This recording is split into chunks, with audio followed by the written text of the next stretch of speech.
যখন জুমার দিন আসে, এই জুমার দিনে যদি কোনো ব্যক্তি সকাল সকাল গোসল করে, আর্লি মর্নিং গোসল করে, গোসল করার পরে তার উত্তম পোশাকটা পরিধান করে, আর গোসলটা করে ফরজ গোসলের মতো, আতর সুগন্ধি খুশবু তার সামর্থ্য অনুযায়ী ব্যবহার করে, এরপরে পায়ে হেঁটে হেঁটে মসজিদে আসে, বাহনে চড়ে নয়, পায়ে হেঁটে হেঁটে।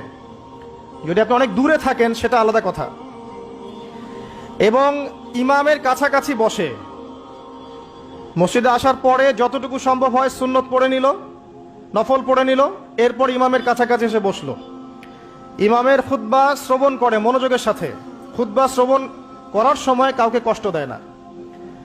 কাউকে কষ্ট দেয় না মানে হচ্ছে যে কেউ কথা বললে তাকে এতটুকু বলে না যে তুমি চুপ করো, কোনো কষ্ট দেয় না। ইমামের খুতবা শ্রবণ করে, নামাজ পড়ে ইমামের সাথে। এই ব্যক্তির আমল নামায় নবী সাল্লাল্লাহু আলাইহি ওয়াসাল্লাম বলছেন যে প্রত্যেক পদক্ষেপের বিনিময়ে 1 বছরের নফল নামাজ আর 1 বছরের নফল রোজার নেকি লেখা হয়।